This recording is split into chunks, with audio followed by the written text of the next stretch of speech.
결혼한 지 이제가 3달. 강지훈의 세상은 온통 윤서아를 중심으로 돌아가고 있었다. 매일 아침 눈을 뜨면 가장 먼저 보이는 것이 그녀의 잠든 얼굴이었고, 하루의 피로를 풀고 돌아온 집에는 그녀의 따뜻한 미소와 맛있는 저녁 식사가 기다리고 있었다. 국정원이라는 특수한 직업 때문에 늘 긴장 속에서 살아왔던 그에게 서아는 난생 처음 느껴보는 안식과도 같은 존재였다. 그녀의 맑은 눈동자, 부드러운 목소리, 그리고 지훈을 향한 무한한 신뢰와 사랑은 메마른 그의 감성을 촉촉하게 적셔주었다. 두 사람은 제주도로 짧은 신혼여행을 다녀온 후 서울 근교의 아담한 아파트에 신혼집을 꾸렸다.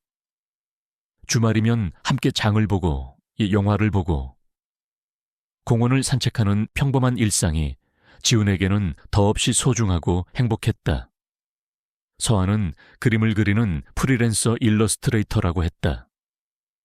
그녀의 작업실에는 아기자기한 그림 도구들과 따뜻한 색감의 미완성 작품들이 가득했고, 지훈은 가끔 그곳에서 커피를 마시며 그녀가 그림에 몰두하는 모습을 지켜보는 것을 좋아했다. 그날은 두 사람의 결혼 100일 기념일이었다. 지훈은 평소보다 일찍 퇴근해 서아가 좋아하는 레스토랑을 예약하고 그녀를 위한 작은 선물도 준비했다. 로맨틱한 저녁 식사 후 집으로 돌아온 두 사람은 와인을 한 잔 더 하며 못다한 이야기를 나누었다. 거실에는 은은한 재즈 음악이 흐르고 창밖으로는 도시의 야경이 아름답게 펼쳐져 있었다. 지훈 씨, 오늘 정말 고마워요. 내 생애 최고의 100일이었어요. 서아가 지훈의 어깨에 살포시 머리를 기대며 속삭였다. 그녀의 목소리에는 행복감이 가득 묻어났다. 지훈은 그런 서아의 이마에 부드럽게 입을 맞추었다. 나야말로 서아 씨를 만나서 매일매일이 선물 같은데 앞으로 천일 만일 평생 이렇게 행복하게 해줄게요. 분위기가 무르익자 두 사람은 자연스럽게 서로의 온기를 탐했다.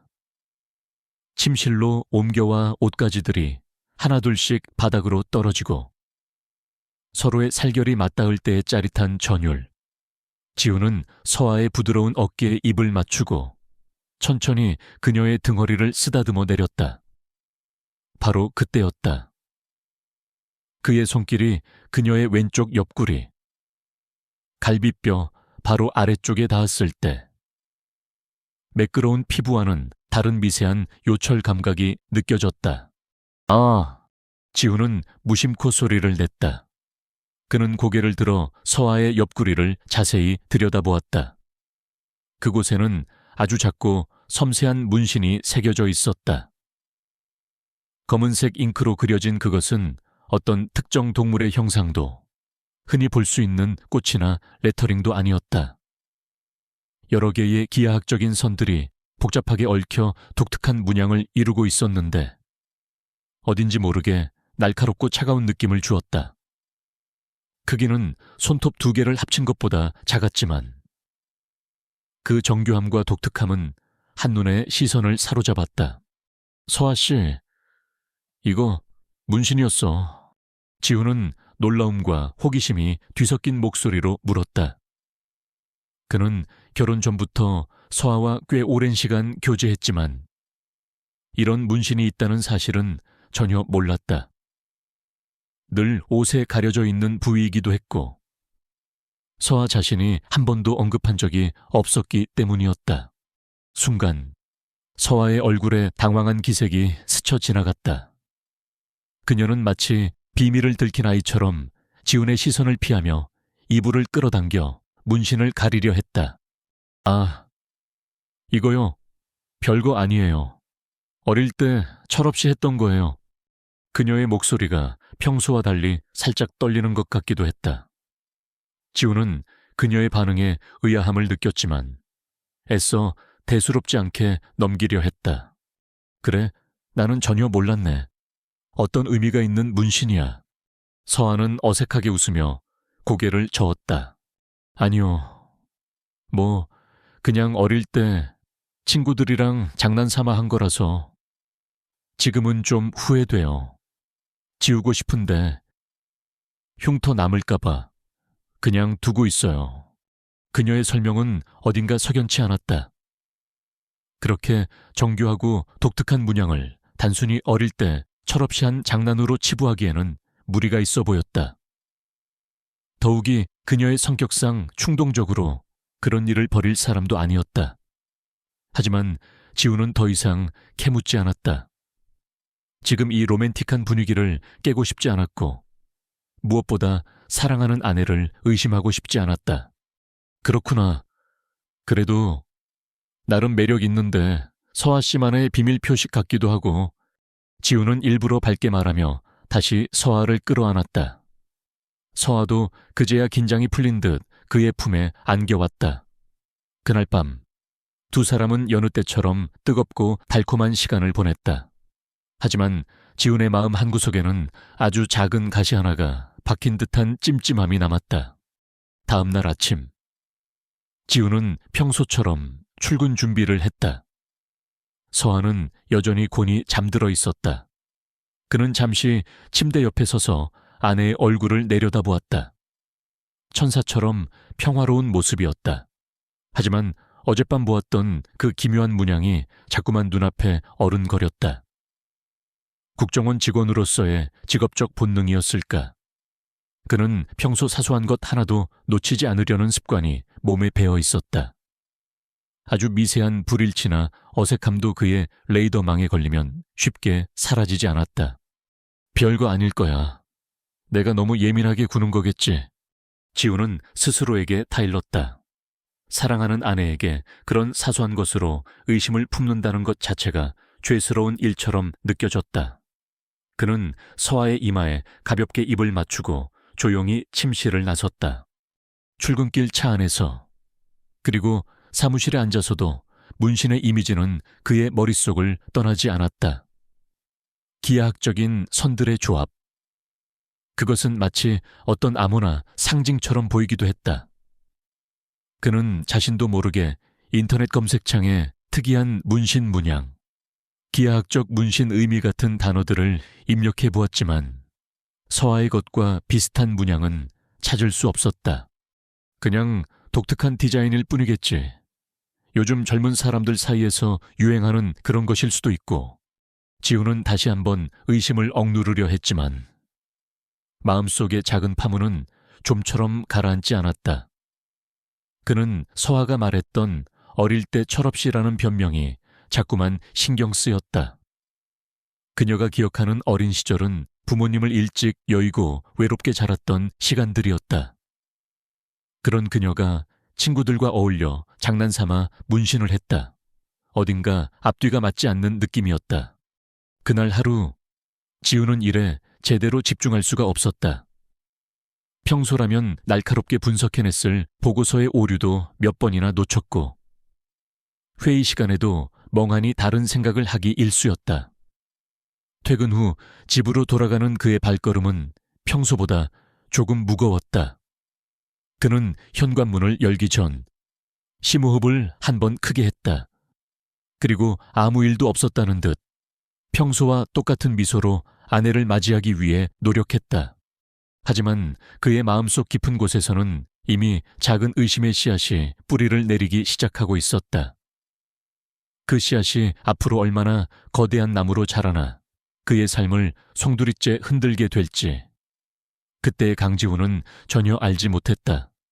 그의 완벽했던 신혼생활에 보이지 않는 균열의 첫 번째 조짐이 나타나고 있었다. 며칠이 지났지만 강지훈의 머릿속에서는 아내 윤서아의 옆구리에 있던 그 기묘한 문양이 떠나지 않았다. 그는 애써 아무렇지 않은 척 일상생활을 이어갔지만 한번 피어오른 의심의 영이는 쉽게 사라지지 않았다.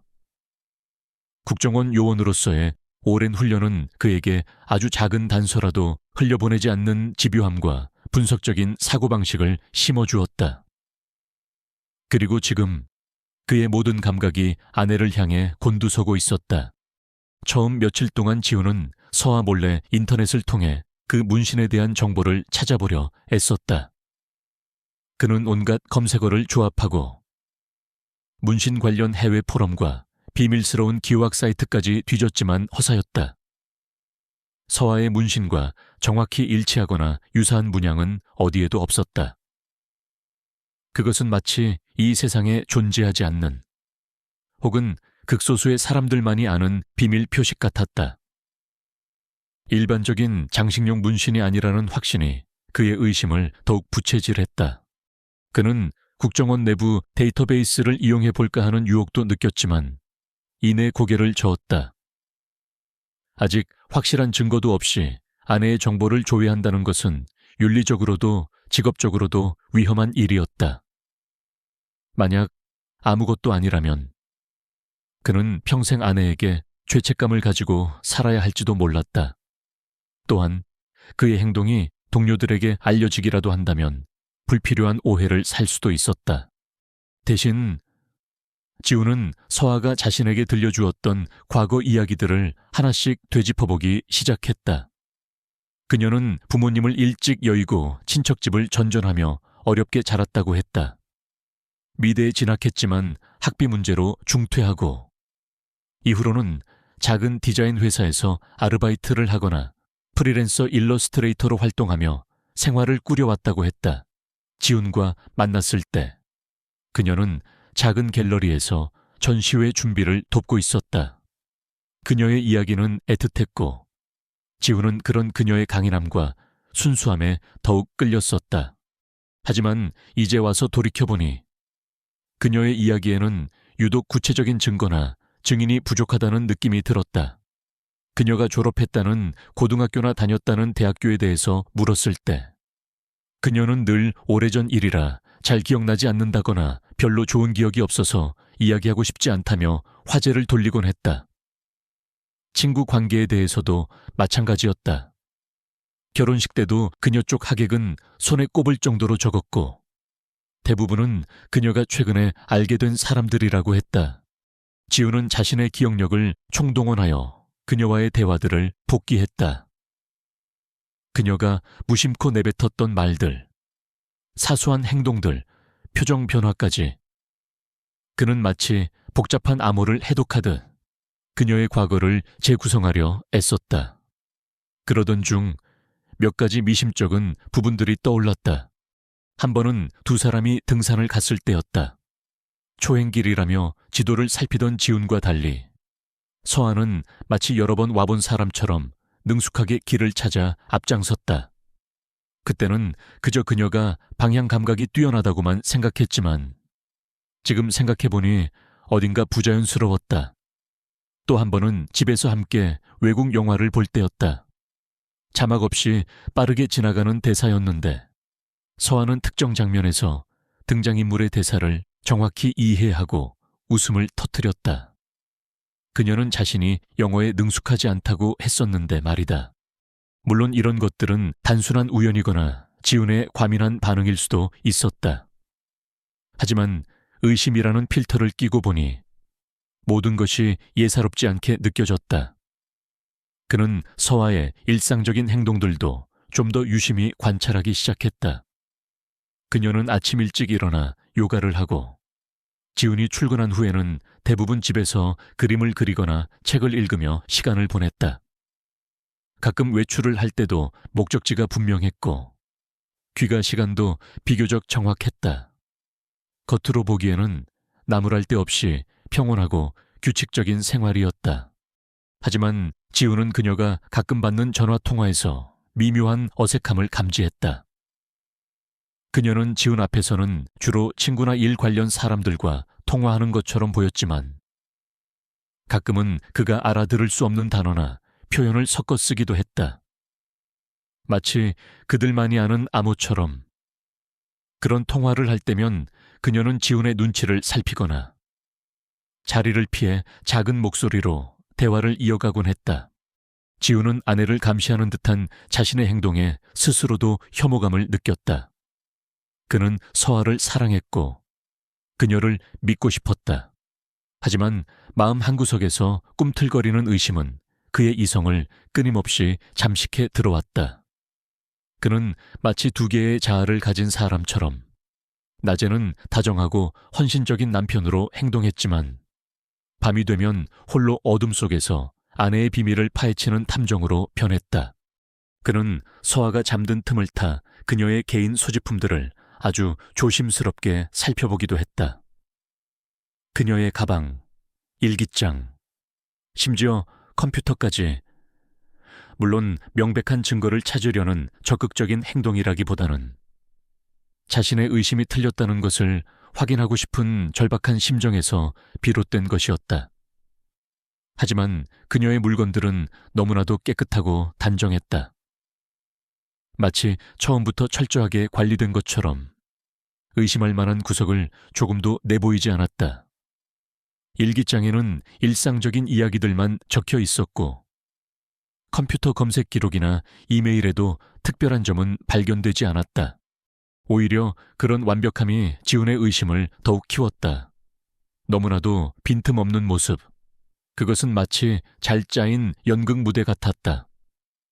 그는 자신도 모르게 서아의 모든 행동과 말을 분석하고 있었고 그럴수록 그녀에 대한 사랑과 의심 사이에서 더욱더 깊은 혼란에 빠져들었다. 어느 주말 지훈은 서아에게 함께 그녀의 고향에 가보자고 제안했다. 그녀가 어린 시절을 보냈다는 작은 시골 마을이었다. 그는 그녀의 옛 친구나 이웃들을 만나 이야기를 들어보고 싶었다. 하지만 서아는 고개를 저었다. 거긴 이제 아무도 없어요. 친척들도 다 떠났고 가봤자 좋은 기억도 없는데 그냥 우리 둘이 좋은 데 놀러 가요. 네, 그녀의 표정은 슬퍼 보였지만 지훈은 그 안에서 미묘한 회피의 기색을 읽었다. 지훈은 더 이상 자신의 힘만으로는 이 의혹을 해결할 수 없다고 판단했다. 그는 결국 가장 믿을 수 있는 동료이자 친구인 김동진에게 조심스럽게 도움을 요청하기로 마음먹었다. 동진은 국정원 내에서도 정보 분석과 추적에 뛰어난 능력을 인정받는 인재였다. 그라면 서아의 과거에 대해 좀 더 객관적이고 전문적인 조사를 해줄 수 있을 터였다. 하지만 막상 동진에게 이야기를 꺼내려니 입이 쉽게 떨어지지 않았다. 아내를 의심하고 뒷조사를 부탁한다는 것은 상상만으로도 끔찍한 일이었다. 만약 동진마저도 서아가 아무런 문제가 없다고 결론 내린다면 그는 정말 돌이킬 수 없는 실수를 저지르는 셈이었다. 그의 마음속에서 사랑과 의심, 신뢰와 배신감이 격렬하게 충돌했다. 그는 매일 밤 악몽에 시달렸고 서아의 따뜻한 미소 뒤에 숨겨진 또 다른 얼굴을 상상하며 괴로워했다. 그의 완벽했던 결혼 생활은 이미 보이지 않는 균열로 금이 가기 시작하고 있었다. 그 균열은 점점 더 커져 마침내 그의 삶 전체를 뒤흔들 거대한 폭풍을 예고하고 있었다. 강지훈은 이제 그 폭풍의 눈으로 걸어 들어가야만 했다. 진실이 무엇이든 그는 그것을 마주할 준비를 해야 했다. 강지훈은 며칠 밤낮을 고민한 끝에 결국 동료이자 절친한 친구인 김동진에게 모든 것을 털어놓기로 결심했다. 김동진은 국정원 내에서도 손꼽히는 정보 분석 전문가였고 무엇보다 지훈이 가장 신뢰하는 인물이었다. 그의 냉철한 판단력과 조언이라면 이 혼란스러운 상황을 헤쳐나갈 실마리를 찾을 수 있을지도 모른다는 생각이 들었다. 퇴근 후 두 사람은 허름한 포장마차에 마주 앉았다. 지훈은 소주잔을 기울이며 어렵게 입을 열었다. 아내 윤서아의 옆구리에 있던 기묘한 문신 이야기부터 시작해서 그동안 자신이 느꼈던 미심쩍은 정황들과 홀로 진행했던 뒷조사 과정까지 그의 목소리는 착잡함과 괴로움으로 떨리고 있었다. 김동진은 말없이 지훈의 이야기를 들어주었다.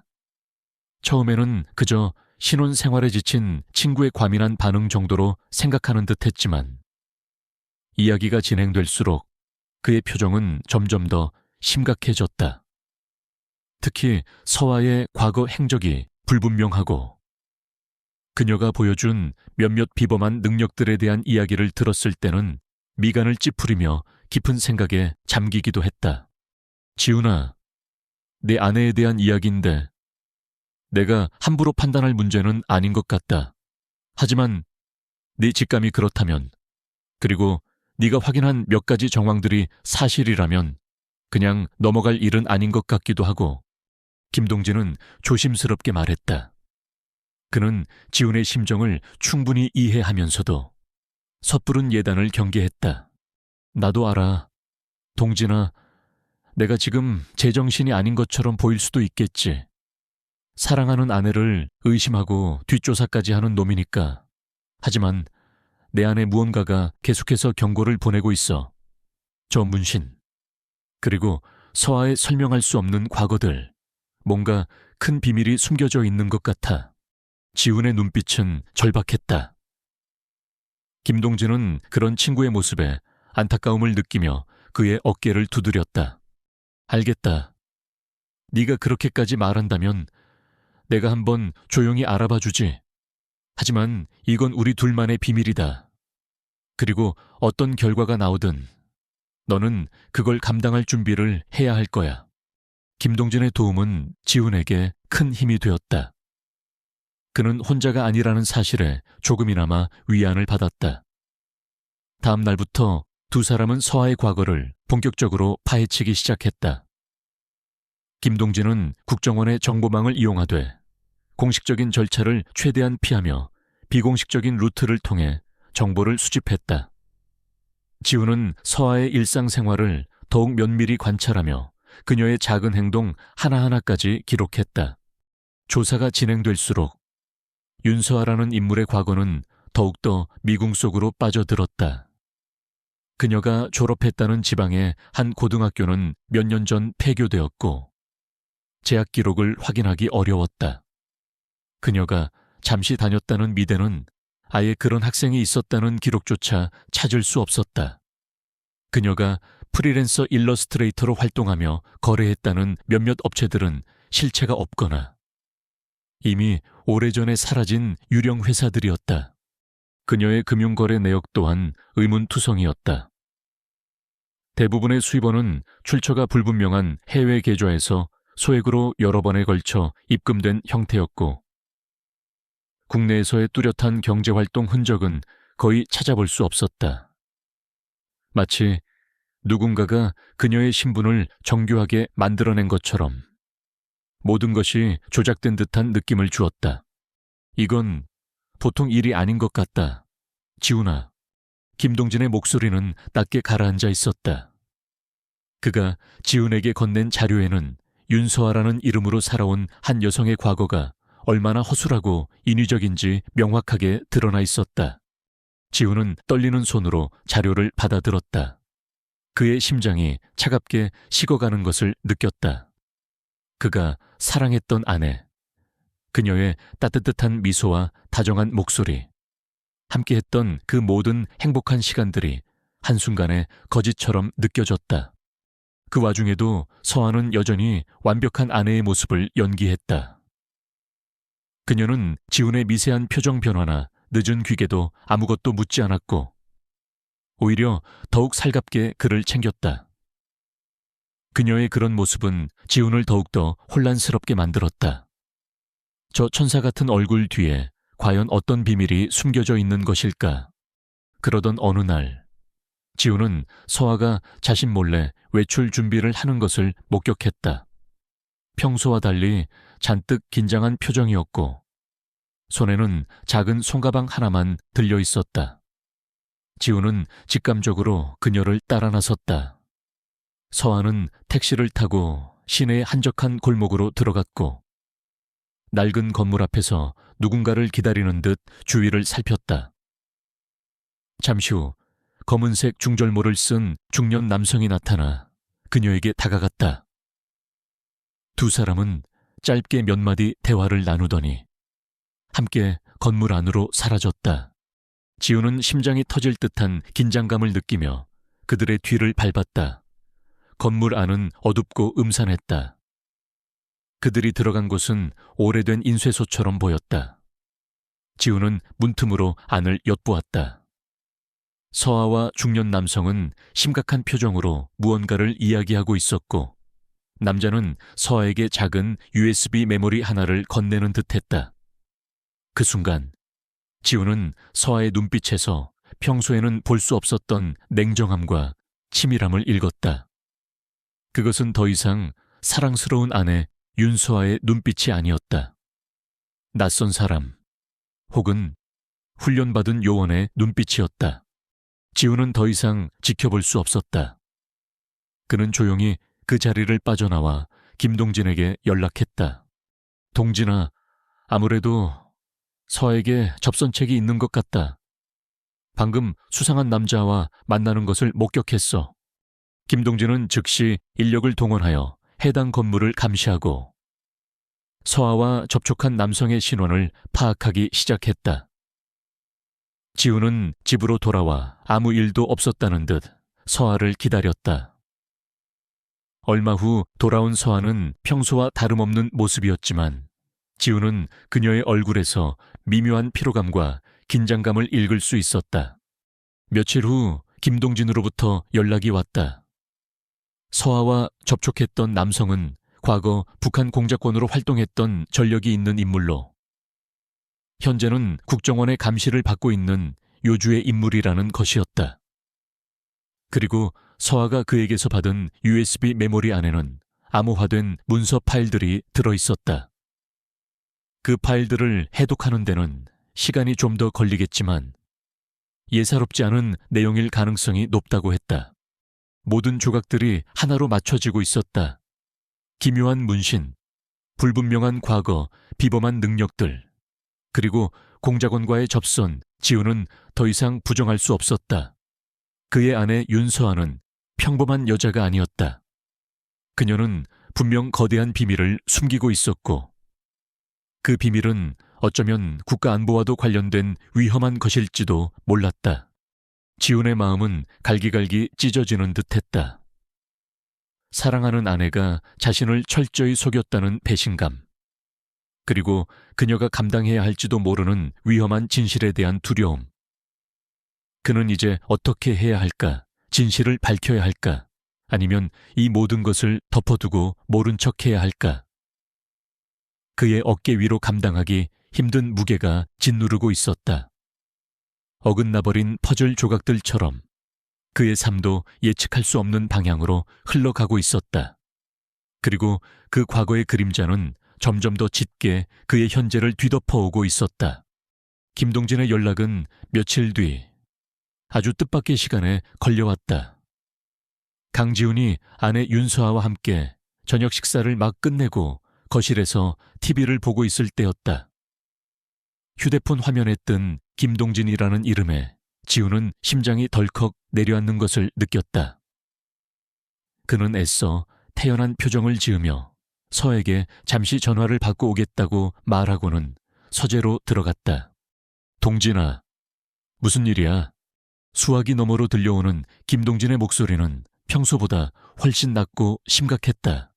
지훈아, 지금 어디냐? 혹시 아내분하고 같이 있나? 같이 있는데. 왜 그래? 무슨 안 좋은 일이라도 있는 거야? 김동진은 잠시 침묵했다. 그의 망설임 속에서 지우는 불길한 예감을 느꼈다. 지난번에 네가 말했던 USB, 그 안에 있던 암호 파일, 우리가 밤새도록 분석해서 겨우 풀었다. 그리고 서아 씨와 접선했던 그 남자, 우리가 며칠 동안 미행해서 은신처를 알아냈는데 거기서 결정적인 물증 몇 가지를 확보했다. 지우는 마른 침을 삼켰다. 김동진의 목소리는 그가 국정원에서 수많은 위기 상황을 다루며 들어왔던 그 어떤 목소리보다도 더 위태롭게 들렸다. 결론부터 말할게. 지훈아, 내 아내 윤서아 씨, 아니, 그녀의 진짜 이름은 오수경일 가능성이 매우 높다. 그리고 그녀는 북한 정찰총국 직속 공작권, 코드명 은하수로 추정된다. 순간 지훈의 머릿속이 하얗게 비는 것 같았다. 손에 들고 있던 휴대폰을 떨어뜨릴 뻔했다. 귀가 멍멍해지고 심장이 미친 듯이 뛰기 시작했다. 오수경, 은하수, 북한 공작권. 그 단어들이 그의 뇌리를 망치처럼 강타했다. 지금 뭐라고 했어? 동진아, 그게 정말이야. 그래, 확보된 자료들. 그리고 과거 탈북 공작원들의 진술과 교차 검증한 결과다. 특히 네가 말했던 그 문신, 우리가 국내외 모든 문신 데이터베이스와 정보기관 자료들을 샅샅이 뒤졌는데 마침내 단서를 찾았다. 그 문양은 정찰총국 내에서도 극소수 정예 요원들에게만 부여되는 특수 인식 표식이자 일종의 충성 맹세 같은 거라고 하더군. 한번 새기면 절대 지울 수 없는. 김동진의 설명은 차분했지만 그 내용은 지훈에게는 사형 선고나 다름없었다. 그가 사랑했던 아내, 매일 밤 그의 품에서 잠들던 그녀가 조국을 배신한 적국의 스파이라니 믿을 수 없었다. 아니, 믿고 싶지 않았다. 그럴 리가 없어. 뭔가 잘못된 걸 거야. 서한은, 내 아내는 그런 사람이 아니야. 지훈은 자신도 모르게 소리치고 있었다. 그의 목소리는 절망과 부정으로 가득 차 있었다. 지훈아, 진정해. 나도 알아. 지금 내 심정이 어떨지. 하지만 이건 우리가 확보한 명백한 증거들이 가리키는 사실이다. 윤서아라는 이름으로 살아온 그녀의 과거 행적 대부분이 조작되었고 그녀가 사용하던 계좌 역시 해외의 유령 회사를 통해 자금 세탁이 이루어진 정황이 포착됐어. 그리고 결정적으로 그녀가 접선책에게서 받은 USB 안에는 우리 국정원 내부 정보망에 대한 접근 코드와 몇몇 주요 인사들에 대한 극비 자료들이 들어있었다. 더 이상 변명의 여지가 없었다.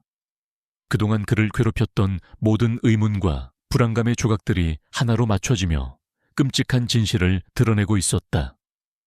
서아의 기묘한 문신, 불분명한 과거, 평범하지 않았던 능력들, 그리고 공작원과의 비밀 접선. 이 모든 것이 그녀가 북한의 스파이라는 사실을 명백히 증명하고 있었다. 지훈은 힘없이 서재 의자에 주저앉았다. 온몸의 피가 빠져나가는 듯한 허탈감과 함께 심장을 도려내는 듯한 극심한 고통이 밀려왔다.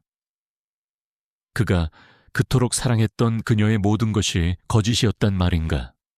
그녀의 따뜻한 미소, 다정한 목소리, 사랑스러운 눈빛까지도 모두 자신을 속이기 위한 정교한 연기였단 말인가. 그들의 행복했던 신혼생활, 함께 나누었던 아름다운 추억들이 주마등처럼 스쳐 지나갔다. 그 모든 순간들이 이제는 날카로운 파편이 되어 그의 가슴을 후벼 파는 듯 했다. 배신감, 세상 그 어떤 단어로도 표현할 수 없는 처절한 배신감이 그의 온 존재를 뒤흔들었다. 이제 어떻게 해야 하지? 지훈은 넋 나간 사람처럼 중얼거렸다. 그는 국정원 요원이었다. 조국을 지키는 것이 그의 임무이자 숙명이었다. 하지만 동시에 그는 한 여자를 지독히도 사랑했던 남편이었다. 아내를 자신의 손으로 체포해야 한다는 현실은 그에게 너무나도 가혹했다. 지훈아, 일단 정신 차려. 지금 가장 중요한 건 내 안전이다. 그녀가 네 정체를 알고 접근했을 가능성도 배제할 수 없어. 당장 그 집에서 나와. 우리가 안전한 곳으로. 김동진의 말이 채 끝나기도 전에 서재 문이 조용히 열리며 서아가 고개를 내밀었다. 그녀의 얼굴에는 걱정스러운 표정이 어려 있었다. 지훈 씨, 무슨 일 있어요? 아까부터 표정이 안 좋은데 누구랑 그렇게 심각하게 통화하는 거예요? 지훈은 황급히 휴대폰을 끊었다. 그는 심장이 멎는 듯한 공포와 함께 형용할 수 없는 슬픔에 휩싸였다. 방금 전까지 자신을 지옥으로 밀어넣은 그 끔찍한 진실의 주인공이 지금 바로 눈앞에서 자신을 걱정스러운 눈빛으로 바라보고 있었다. 그녀의 저 순수해 보이는 얼굴 뒤에 과연 어떤 무서운 진실이 숨겨져 있는 것일까? 아, 아니야. 서아 씨, 그냥 회사 일 때문에 잠깐 별일 아니니까 걱정하지 마. 지우는 애써 아무렇지 않은 척 미소를 지어 보였지만 그의 목소리는 형편없이 떨리고 있었다. 서아는 잠시 의아한 표정으로 그를 바라보더니 이내 부드럽게 웃으며 그의 곁으로 다가왔다. 그래요. 너무 무리하지 마요. 당신 건강이 나한테는 제일 중요하니까. 그녀는 지훈의 뺨에 부드럽게 입을 맞추고 그의 팔짱을 꼈다. 그녀의 따뜻한 청아, 익숙한 향기가 지훈의 온몸으로 전해져 왔다. 그 순간 지훈은 이 모든 것이 악몽이기를 간절히 바랐다. 제발 누군가가 나타나 이 끔찍한 현실이 모두 거짓이라고 말해주기를. 하지만 그의 이성은 냉정하게 속삭이고 있었다. 이것은 꿈이 아니라고. 그가 사랑하는 아내는 적국의 스파이라고. 그날 밤 지훈은 서아의 품에 안겨 잠이 들었지만 단 한순간도 편히 눈을 붙일 수 없었다. 그의 머릿속은 온통 혼란과 고통으로 가득 차 있었다. 그는 이제 어떻게 해야 할까? 사랑과 의무 사이에서 그는 어떤 선택을 내려야 하는 것일까? 어둠 속에서 그는 보이지 않는 적과 홀로 싸우고 있었다. 그 적은 바로 그가 목숨보다 사랑했던 아내, 윤서아, 아니, 오수경이었다. 드러난 진실은 너무나도 잔혹했고 그 진실 앞에서 강지훈은 철저히 무너져 내리고 있었다.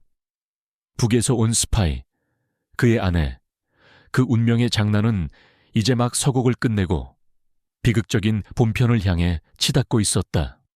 강지훈의 세상은 그날 밤 이후로 완전히 다른 색으로 변해버렸다. 사랑스러운 아내 윤소아가 북한 정찰총국 직속 공작권 오수경이라는 진실은 그의 심장을 갈갈이 찢어놓는 동시에 냉혹한 현실을 직시하게 만들었다. 그는 매일 밤 아내의 숨소리를 들으며 잠 못 이루었고 그녀의 따뜻한 손길이 느껴질 때마다 온몸에 소름이 돋는 듯한 배신감과 역겨움에 몸서리쳤다. 하지만 그는 무너질 수 없었다. 국정원 요원으로서의 본능과 사명감이 그의 마지막 이성을 붙들고 있었다. 가장 먼저 해야 할 일은 아내, 아니 오수경의 임무를 파악하는 것이었다. 그녀가 왜 남한으로 왔는지, 무엇을 노리고 자신에게 접근했는지, 그리고 그녀의 최종 목표는 무엇인지 알아내야만 했다. 그는 김동진과의 협의해 일단 그녀를 자극하지 않고 평소와 다름없이 행동하며 은밀하게 감시를 강화하기로 했다. 서아, 아니 오수경은 고도로 훈련된 공작원이었다. 아주 작은 변화라도 감지한다면 모든 계획이 수포로 돌아갈 수 있었다. 지우는 매일 아침 아내에게 다정한 입맞춤을 하며 출근했고 저녁에는 함께 식사를 하고 TV를 보며 웃고 떠들었다. 하지만 그 모든 것이 철저한 연기였다. 그의 머릿속은 온통 오수경의 일거수일투족을 분석하고 다음 행동을 예측하려는 생각으로 가득 차 있었다. 그는 집에 소형 녹음기와 카메라를 설치할까도 고민했지만 자칫 그녀에게 발각될 위험이 너무 컸다. 대신 그는 자신의 모든 감각을 곤두세워 그녀의 미세한 변화들을 포착하려 애썼다. 김동진은 외부에서 오수경의 통신 내역과 주변 인물들을 추적했다. 그녀가 접선했던 중년 남성은 이미 꼬리가 잡혀 감시망 안에 들어와 있었고 그를 통해 오수경의 다음 움직임을 예측하려 했다. 오수경이 USB에 담아 전달받았던 암호 파일들은 대부분 해독되었지만 그 내용만으로는 그녀의 구체적인 임무를 파악하기 어려웠다. 국정원 내부 정보망 접근 코드와 주요 인사들의 신상 정보는 그녀가 어떤 형태로든 국가안보에 위협적인 행동을 할 수 있다는 가능성을 시사할 뿐이었다. 그러던 중 지우는 오수경의 이상한 행동 패턴을 발견했다. 그녀는 일주일에 한두 번 특정 요일, 특정 시간에 갤러리 미팅 혹은 자료조사라는 핑계를 대고 외출을 했다. 하지만 그녀가 돌아올 때면 늘 미세하게 흙먼지를 뒤집어 쓰고 있거나 평소 사용하지 않는 종류의 향수 냄새를 풍기곤 했다. 지우는 직감적으로 그녀의 외출이 단순한 용무가 아님을 깨달았다. 어느 날 지우는 병가를 내고 오수경의 뒤를 밟았다. 그녀는 버스를 타고 도심을 벗어나 한적한 교외 지역으로 향했다. 그리고는 인적이 드문 야산 입구에서 내려 등산객처럼 위장한 차에 산속으로 사라졌다. 지우는 최대한 거리를 유지하며 조심스럽게 그녀의 뒤를 따랐다. 한참을 올라가자 숲속에 숨겨진 낡은 폐가가 나타났다. 오수경은 주위를 살피며 폐가 안으로 들어갔고 잠시 후 다른 옷차림으로 변장한 채 다시 나왔다. 그녀의 손에는 작은 가방이 들려 있었다. 지우는 그녀가 떠난 후 폐가 안으로 잠입했다. 그곳은 마치 간이 상황실처럼 꾸며져 있었다. 낡은 책상 위에는 고성능 무정의와 암호표로 보이는 문서들이 놓여 있었고 벽에는 남한의 주요 시설물들이 표시된 지도가 걸려 있었다. 그리고 그 지도 위에는 지훈이 근무하는 국정원 청사 건물이 붉은색으로 표시되어 있었다. 심장이 멎는 듯했다. 오수경의 목표는 국정원이었던 것이다. 어쩌면 자신을 통해 국정원 내부 정보를 빼내거나 더 나아가 국정원 자체를 공격하려는 것일지도 몰랐다. 그녀가 결혼 전부터 의도적으로 자신에게 접근했을 가능성이 농후했다. 그렇다면 지난 1년여의 결혼 생활은 모두 그녀의 치밀한 계획의 일부였던 셈이다. 지우는 참을 수 없는 분노와 절망감에 휩싸였다. 하지만 지금은 감정에 휘둘릴 때가 아니었다. 그는 즉시 김동진에게 연락하여 상황을 알리고 폐가에서 발견된 증거물들을 촬영했다. 김동진은 국정원 내부에 비상경계령을 발동하고 오수경을 즉시 체포하기 위한 작전을 준비하기 시작했다. 이제 지우는 선택의 기로에 놓였다. 국가안보를 위해 아내를 자신의 손으로 넘겨야 하는가? 아니면 다른 방법은 없는 것인가? 그는 여전히 오수경을 사랑했다. 그녀가 자신을 속였다는 사실을 알면서도 함께했던 시간들과 그녀가 보여주었던 따뜻함이 자꾸만 그의 발목을 잡았다. 그녀에게도 뭔가 피치 못할 사정이 있었던 것은 아닐까? 만약 그녀를 설득할 수 있다면, 그녀를 자수하게 하고 새로운 삶을 살 수 있도록 도울 수 있지 않을까? 하지만 그것은 너무나도 순진하고 위험한 생각이었다. 그녀는 고도로 훈련된 북한 공작원이었다. 그녀의 머릿속에는 조국에 대한 맹목적인 충성심이 각인되어 있을지도 몰랐다. 어설픈 설득은 오히려 그녀를 자극하여 더 큰 위험을 초래할 수 있었다. 그날 밤 집으로 돌아온 오수경은 평소와 조금 다른 모습이었다. 그녀의 얼굴에는 초조함과 불안감이 어려 있었고 지훈을 대하는 태도도 어딘가 부자연스러웠다. 어쩌면 그녀도 자신의 정체가 탄로날 위기에 처했음을 감지했는지도 몰랐다. 지훈은 잠든 아내의 얼굴을 내려다보았다. 평화롭게 숨쉬는 그녀의 모습은 여전히 아름다웠지만 이제 그 아름다움 뒤에 숨겨진 차가운 칼날이 보였다. 그는 괴로웠다. 이 사랑을 어떻게 끝내야 할까? 이 비극적인 운명 앞에서 그는 어떤 선택을 해야 하는 것일까? 그는 밤새도록 고민했다. 국가에 대한 충성, 아내에 대한 사랑, 그리고 자신의 양심, 그 어떤 것도 쉽게 포기할 수 없었다. 하지만 시간은 그를 기다려주지 않았다. 오수경의 임무는 이미 카운트다운에 들어갔을지도 모르는 일이었다. 동이 트기 직전 지훈은 마침내 결정을 내렸다. 그는 떨리는 손으로 김동진에게 전화를 걸었다. 동진아, 나 결심했어. 그의 목소리는 갈라져 있었지만 그 안에는 비장한 각오가 담겨 있었다. 사랑과 의무 사이에서 그는 가장 고통스럽지만 가장 올바른 길을 선택해야만 했다. 그의 선택은 이제 곧 시작될 거대한 폭풍의 서곡이었다. 윤서아, 아니 오수경의 임무와 강지훈의 선택, 그 두 가지가 맞물리면서 그들의 운명은 예측할 수 없는 파국을 향해 치닫고 있었다. 강지훈이 김동진에게 자신의 결심을 알린 다음 날, 집안의 공기는 평소와 달랐다. 아내 윤서아, 아니 오수경은 아침부터 어딘가 안절부절못하는 기색이었고, 지훈 역시 밤새 한숨도 자지 못한 채 무거운 결단의 무게를 느끼고 있었다. 국정원에서는 이미 오수경을 체포하고 그녀의 임무를 저지하기 위한 작전이 극비리에 준비되고 있었다. 지훈은 그 작전의 중심에서 가장 고통스러운 역할을 맡아야 했다. 바로 아내를 직접 대면하고 그녀의 입에서 모든 진실을 끌어내는 것이었다. 저녁 식사 시간, 두 사람은 말없이 마주 앉았다.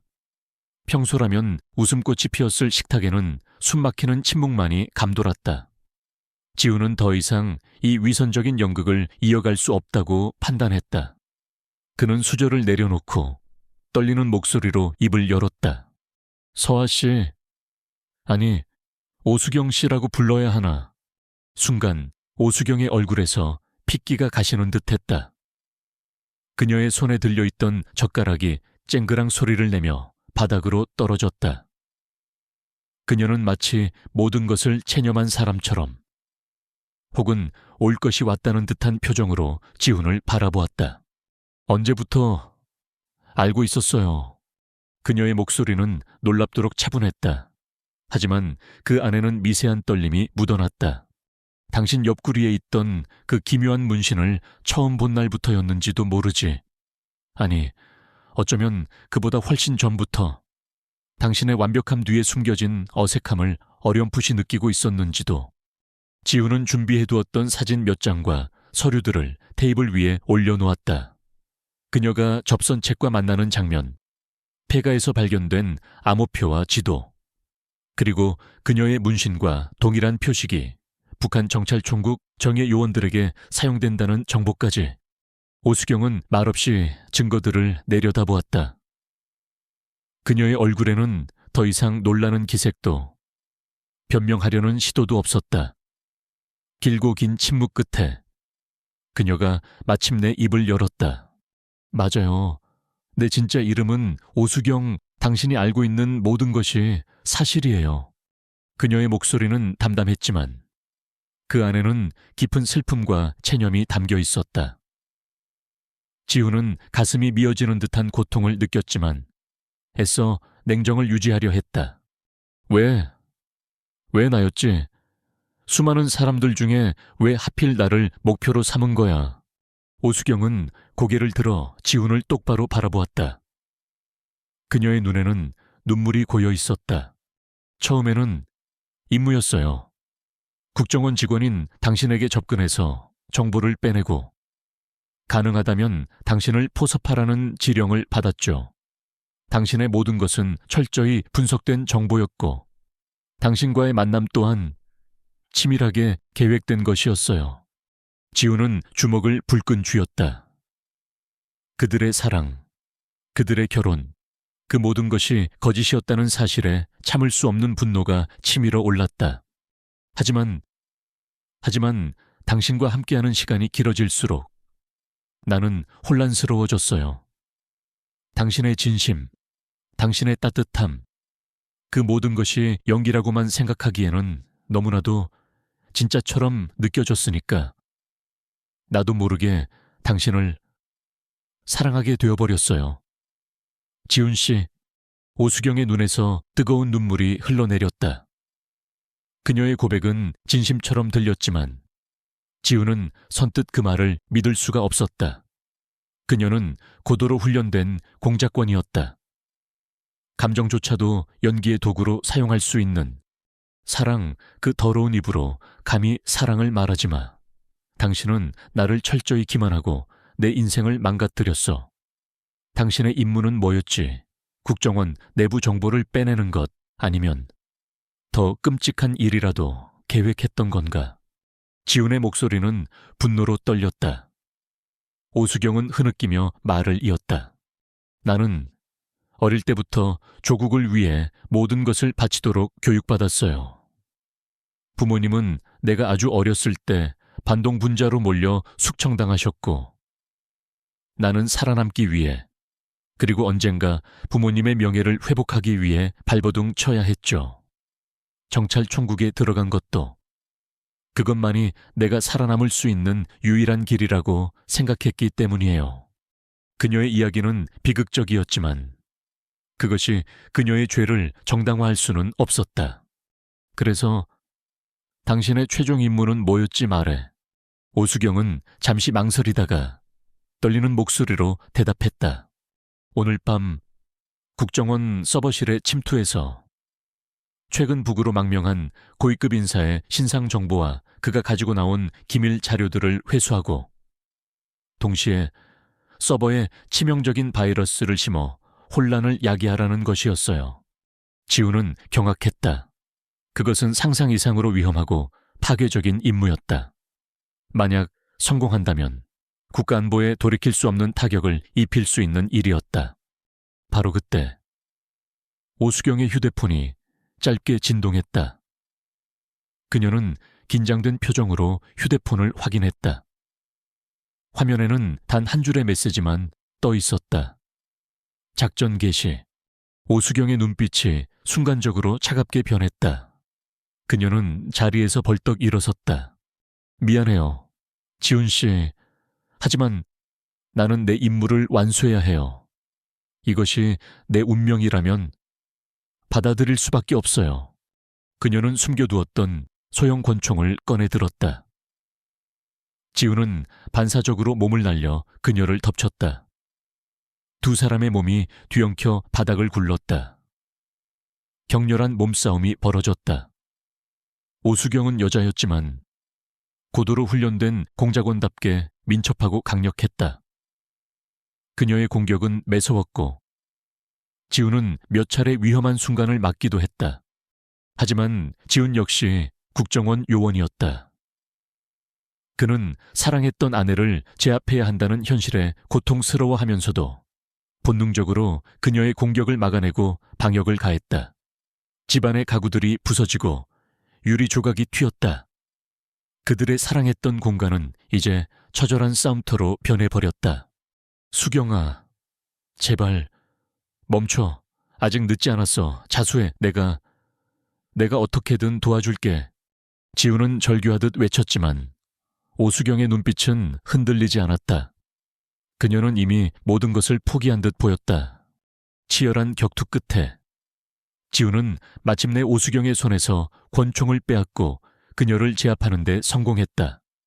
그는 떨리는 손으로 그녀의 두 손을 등 뒤로 꺾어 결박했다. 오수경은 거친 숨을 몰아쉬며 지훈을 바라보았다. 그녀의 눈에는 원망과 슬픔, 그리고 알 수 없는 체념이 뒤섞여 있었다. 이것으로 모든 것이 끝난 건가요? 지훈은 아무런 대답도 하지 못했다. 그는 그저 고통스러운 눈으로 한때 자신이 사랑했던 여자를 내려다볼 뿐이었다. 바로 그때 집 밖에서 요란한 사이렌 소리와 함께 수십 명의 발소리가 들려왔다. 김동진이 이끄는 국정원 체포조가 도착한 것이었다.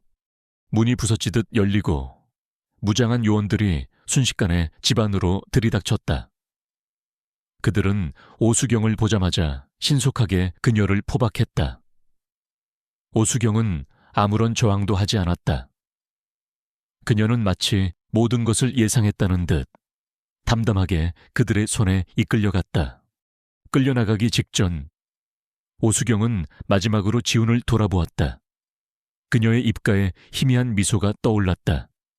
그것은 슬픔도 원망도 아닌 어쩌면 아주 작은 고마움의 표현이었을지도 몰랐다. 지훈 씨, 짧았지만 당신과 함께했던 시간 진심으로 행복했어요. 부디 나 같은 여자 때문에 너무 아파하지 말아요. 그 말을 끝으로 그녀는 요원들에게 끌려 어둠 속으로 사라졌다. 지훈은 텅 빈 거실에 홀로 남아 망연자실하게 그 뒷모습을 바라보았다. 모든 것이 한바탕 악몽처럼 느껴졌다. 사랑했던 아내가 적국의 스파이였고 자신의 손으로 그녀를 체포해야 했던 이 끔찍한 현실. 그의 가슴은 갈기갈기 찢겨나갔지만 눈물조차 흘릴 수 없었다.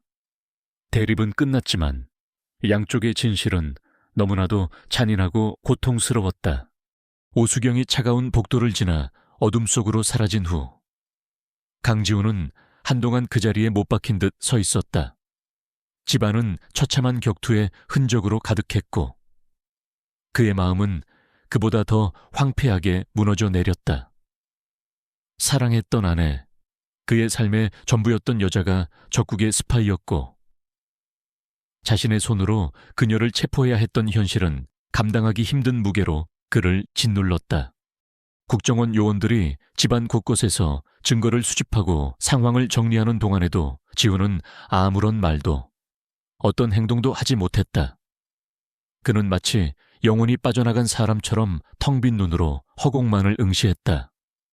김동진이 다가와 그의 어깨를 두드렸지만 그는 아무런 반응도 보이지 않았다. 오수경은 국정원 안가로 즉시 이송되어 강도 높은 신문을 받기 시작했다. 그녀는 처음에는 굳게 입을 다물었지만 지훈과의 마지막 대면에서 모든 것을 체념한 듯 혹은 지훈에 대한 마지막 배려였는지 자신이 알고 있는 북한 정찰총국의 내부 정보와 이번 임무의 전말에 대해 비교적 순순히 털어놓기 시작했다. 그녀가 제공한 정보는 국정원에게는 매우 귀중한 것이었다. 특히 그녀의 직속 상관이었던 리 부장이 이끄는 해외 공작팀의 실체와 그들의 추가적인 테러 계획까지 드러나면서 국정원은 대대적인 방역 작전을 펼칠 수 있게 되었다. 며칠 후 국정원은 오수경이 제공한 정보를 바탕으로 리 부장의 해외 비밀 아지트를 급습했고 그를 포함한 핵심 조직원들을 검거하거나 사살하는 데 성공했다. 북한 정찰총국은 이번 일로 심각한 타격을 입었고 오수경의 임무였던 국정원 서버 공격 및 요인 암살 계획은 사전에 완벽히 차단되었다. 국가 안보는 지켜졌지만 그 과정에서 강지훈은 모든 것을 잃어야 했다. 지훈 역시 국정원 내부 감찰부의 조사를 받아야 했다. 그는 아내가 북한 공작원이라는 사실을 사전에 인지하지 못했고 오히려 그녀의 정체를 밝혀내고 검거하는 데 결정적인 역할을 했다는 점이 참작되었지만 그의 경력에는 치명적인 오점이 남았다. 그가 사랑에 눈이 멀어 국가안보에 중대한 위협을 초래할 뻔했다는 비난과 질타가 쏟아졌다. 결국 그는 모든 책임을 지고 국정원에 사표를 제출했다.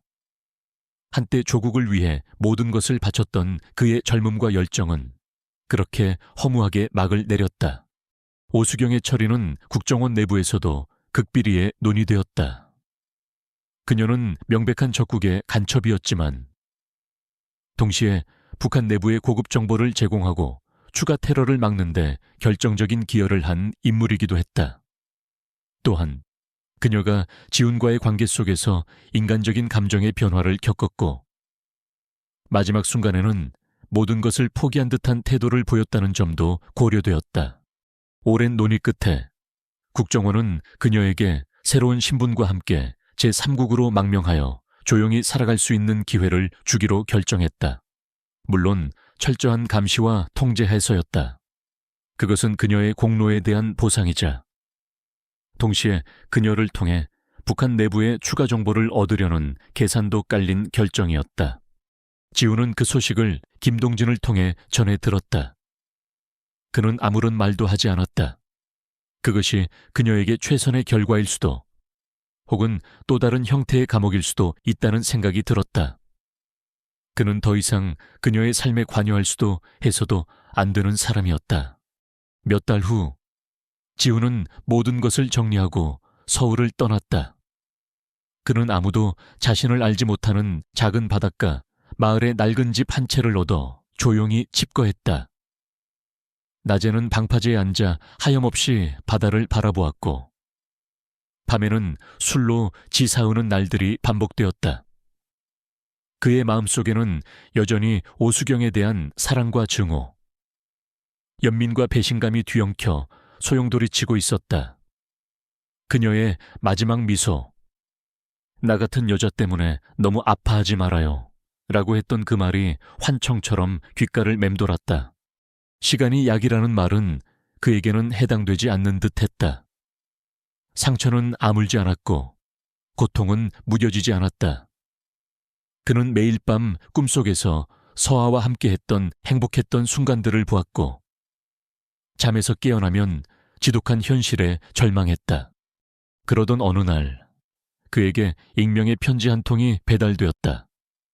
편지 안에는 그가 서에게 선물했던 작은 조개껍데기 목걸이와 함께 짧은 글귀가 적힌 쪽지가 들어있었다. 고마웠어요. 그리고 미안했어요. 부디 당신만은 행복해지기를.